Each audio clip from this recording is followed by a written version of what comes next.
So first things first is strength training. Strength training is the cornerstone to building muscle. It involves lifting weights or using resistance to challenge your muscles. And it's best to be working between the 8 to 12 rep range, which is hypertrophy training. And hypertrophy training is specifically designed to stimulate muscle growth. It's by far the best training style for building muscle. And the key components of strength training is progressive overload, where you gradually increase the weight, reps and intensity of the workout to challenge your muscles. Compound exercises, and these type of exercises work multiple muscle groups simultaneously. For example, your squat, your bench, your deadlift and your pull-ups. Your isolation exercises, and these exercises are the opposite to the compound, where you're targeting one specific muscle group. For example, bicep curls, pec fly, lateral raise, tricep extension. These exercises only target one specific area of the body. And finally, the workout split. You got to plan your workouts so you're hitting a different muscle group on a different day. A great example of a training split is the Arnold split. On day 1 you're hitting chest and back, on day 2 you're hitting shoulders and arms, on day 3 you're hitting legs, on day 4 you're resting, and after your rest day you're repeating the cycle for the rest of the week. If you need a training program, I've got a 3-day, 4-day, 5-day, 6-day split that you could check out by clicking the link below. Anyways, point number 2 is nutrition. Proper nutrition is crucial for building muscle. You have to consume enough calories and the right nutrients to support your workouts and recovery. Your macronutrients are your protein, carbs and fats. There are 4 calories per gram of protein,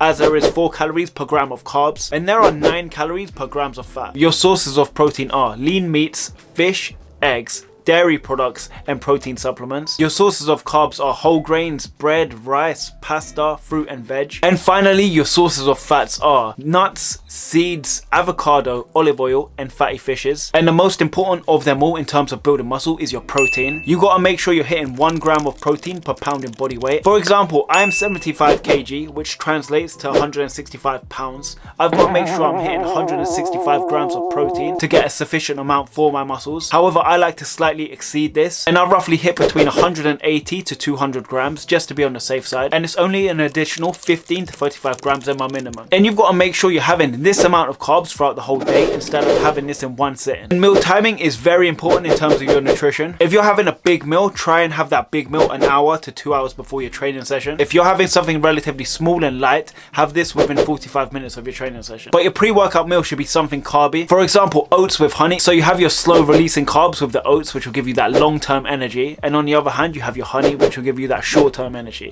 So it's perfect. And in terms of your post-workout meal, I recommend having something protein based with a side of carbs. So this could help replenish your energy levels and help repair your muscles after that big training session you had. Next, we're on to rest and recovery. This is a lot easier said than done. So your muscles grow during resting periods and not during the actual workout. So adequate rest and recovery is essential in terms of muscle growth. So the ideal components for rest and recovery are sleep. Ideally you want to get between 7 and 9 hours of sleep per night. I know this one can be difficult for some people and life does get in the way. You might have a young child, you might have a tight schedule, so you just got to do the best you can in terms of this. Rest days are really important in terms of recovery, as they allow your muscles to recover. And finally, active recovery, which is essentially low intense exercises you could do on your rest day. For example, going for a walk, swimming, yoga, anything along those lines. It increases your blood flow and reduces muscle soreness. Next is consistency. Building muscle is a long-term commitment which requires constant effort over time, and I have a couple tips to help you stay consistent.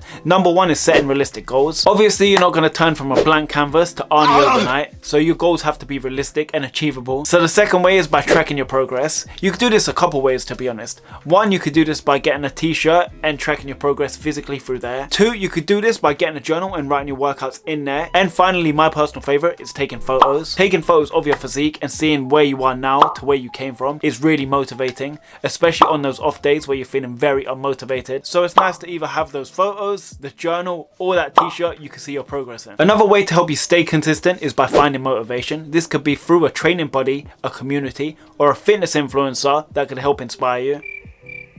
And finally, try mixing it up. If you're doing the same routine every single day, it may get boring, so try something new. One day you could do CrossFit, bodybuilding, powerlift.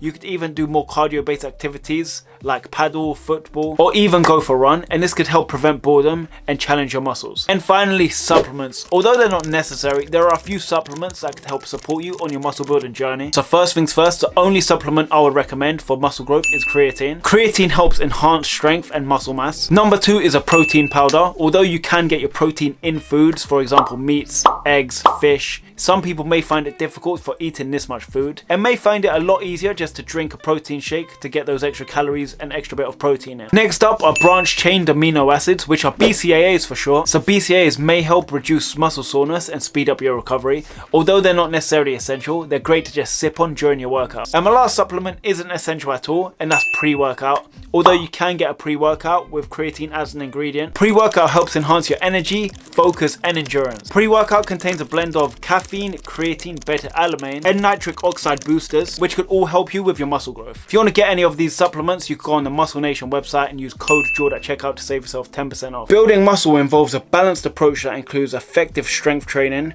proper nutrients, adequate rest and consistent effort. By focusing on these key components, you could create a solid foundation for muscle growth and achieve your fitness goals. Make sure you remember to listen to your body, adjust your plan as needed and stay committed to your fitness goals. And if you're struggling to get protein into your diet, I made a video of 7 extra foods to get protein into your diet, so go and check that out now.